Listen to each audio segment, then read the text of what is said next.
Okay, so it looks like the Jays have signed another bat.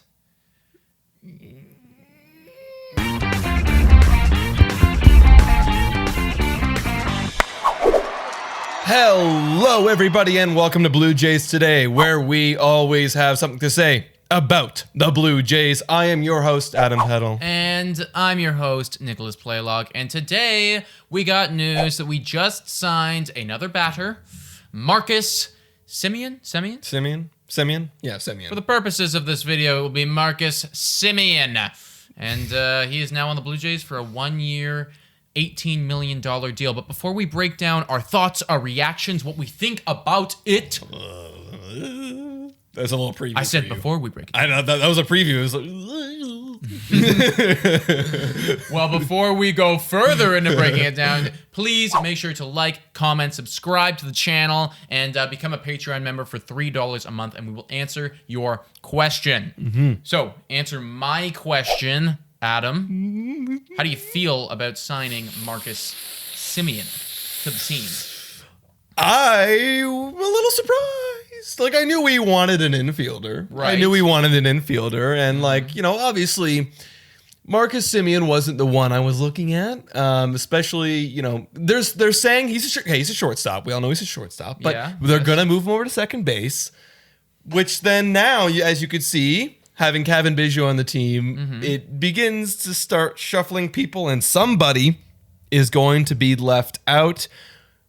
And I would be okay with leaving someone out if it meant that Marcus Semien proposed a great value with either his bat or his glove that would surpass the person leaving the lineup. Right. So that's what the problem is. And I'm assuming that by saying that, you're saying that you do not believe that Marcus Semien will be far greater than the person who will sit out, which I think at this point we can both agree would probably be Rowdy Tellez. Because the way that I see this is, and the team has come out and said he's primarily going to play second, so that would probably mean that Biggio now, I can't imagine him playing outfield. No. Because we have it's full as hell. It's full. It's With full George right Springer now. there now.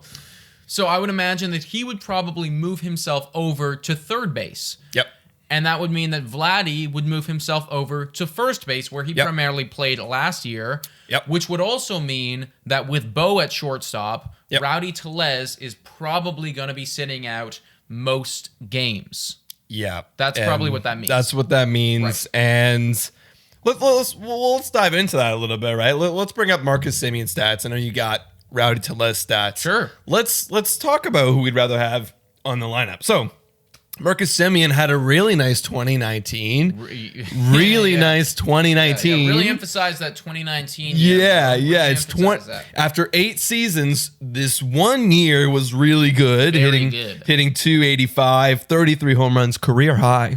On base of 369, slugging at 522. Like, dang, this guy was nice. No, he was very good, and he also scored 123 runs. Wow! So he was scoring runs. But the thing is that this was a crazy outlier, way crazy outlier, like so much of a crazy outlier that I don't necessarily trust that it's going to happen again, especially after seeing in 2020 where he had 211 at-bats. Now, that's a lot for 2020. Most people had 170. So this guy had enough of a sample size to be like, this is what he's doing. And he hit for 223 that year. And he had a slugging of 374. So that's really not good. In fact, that's really, really bad. Yeah. And I looked at his expected numbers, and they were garbo. He had a 204 expected batting average in 2020. So he actually got lucky and still hit 223. Yeah. So that's not ideal. No. And let's bring up the contract again. You know, someone who was expected to hit 204, you said? That was his expected batting average. Expected batting average at 204 is getting paid $18 million. Thankfully, it's 1 year. Because I would not be wanting to pay this guy $18 million. Yeah. Honestly, I'll be honest. I don't even want him. Remind me again how much DJ LeMahieu makes? Less than that. A year. Was it 15? It's 15? 15 per year. 15 per year. The batting title champion and arguably the best player on the Yankees for the last 2 years.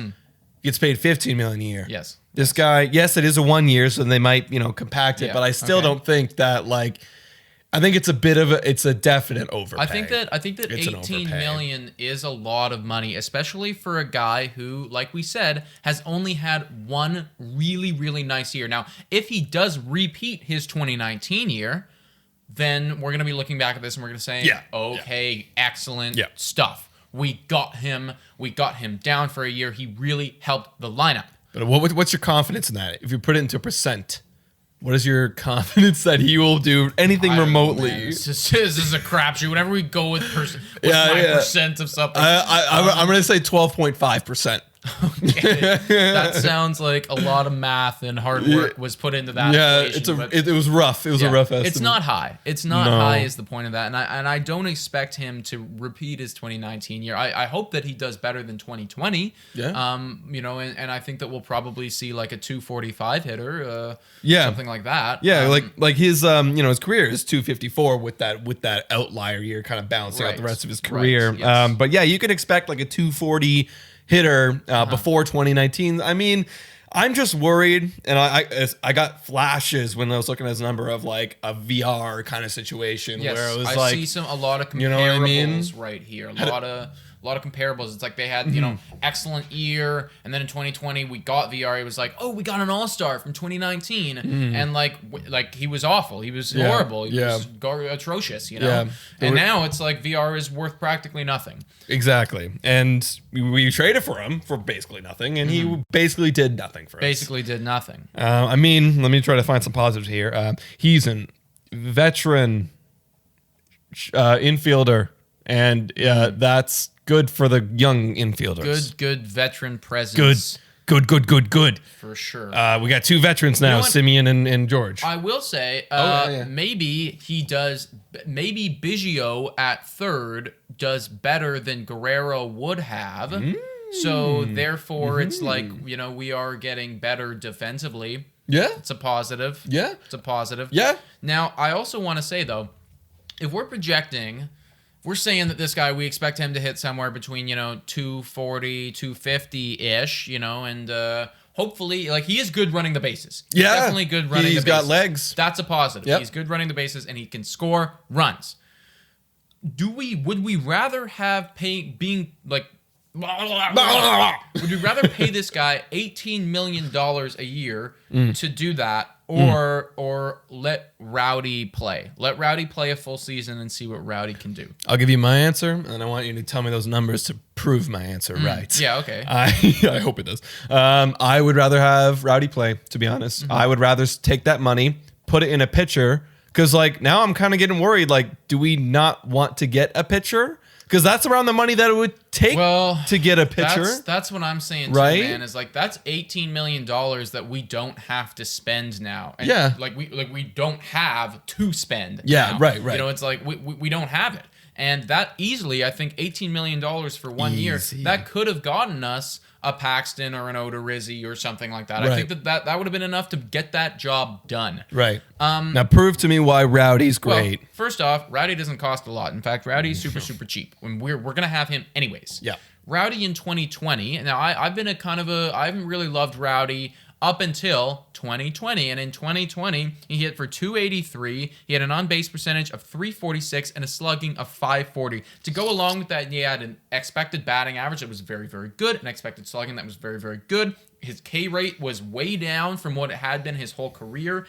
And it was really looking like Rowdy Tellez was approaching the plate differently. I'm going to call it the Dante Bichette effect. That's what I'm going to call it. Good. That's the Dante Bichette. That. I like that. From now on, that is what. And who knows? Maybe the Dante Bichette effect affects Marcus Semien. I hope so, because we did talk before. Dante Bichette is a type of power hitter, and it affected Hernandez. Definitely affected Rowdy there. Yeah. You know what I mean? So I mean, different player, but I hope that kind of leaks in. Yeah. Get his power back. Well, I was kind of hoping now that Rowdy doesn't have a lot of pressure on him, because we have a group of 6 guys. I look at our front 6 and I'm like, that's the core. Those are the dudes.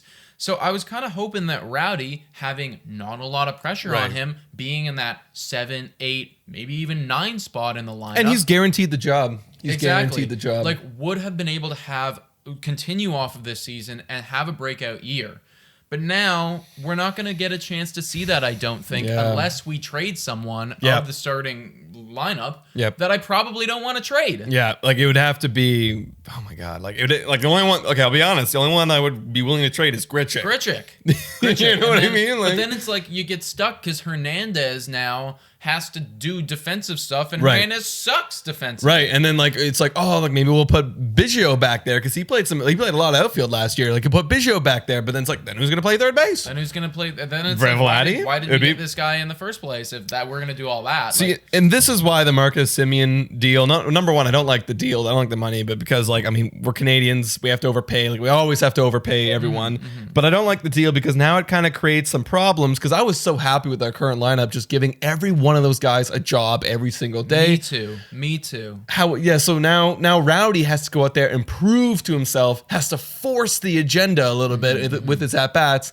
Now I know he actually had a bit of a pinch hitting role this year, which in 2020, which didn't affect his numbers. So I really hope that he can kind of continue the Dante Bichette effect. Yeah. And here's the thing too, is like even if Rowdy does incredible, like Rowdy would have to be lights out for the management to say, hey, you know that $18 million a year guy that you just signed? Bench him. Because they pay him $18 million per year. So now like he's basically guaranteed a starting role.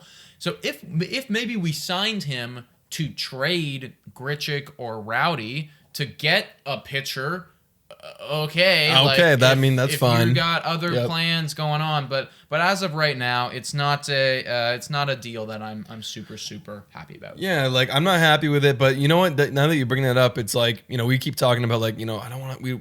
We're kind of hesitant still to be trading prospects away, but I mean, you trade a guy who's MLB proven a little bit. That could register a bit more capital. You know, you could really use that. So I hope potentially, yeah. I hope maybe I would be really curious to see what they do if they don't do anything, which I wouldn't be surprised if they didn't and they just left it like this. But it would be really interesting to see what kind of moves that they do. Yeah, well, I'm really hoping that one of those moves very soon is to acquire a starting pitcher, because unless this guy gets back to his 2019 form, it's not going to matter because we're going to be in the hole by so many bloody runs to begin with. Yeah. But guys, let us know what you think in the comments down below about this signing. Was he the right guy? Will he bounce back? I want a projected slash line for Marcus Semien in the comments down below. Let's hear it. And you could also follow us on Google Podcasts, Anchor Radio, Public, Breaker, and Spotify. Nice. And you can also get us on Instagram, Twitter. That's all in the description down below. And again, guys, Patreon, we want to have you guys answer questions on the show. We want to have you guys, your voices on the show, right? If you want your voices on the show, become a Patreon. It's $3 Canadian a month, and we would love to have you guys a part of our community, making us grow. We are growing so fast. Thank you guys for all the new subscribers that are out there coming to join Blue Jays Today channel. Yeah, man, you really sold that Patreon. I love it. Hell yeah. Thank you so much for watching. And go Jays go.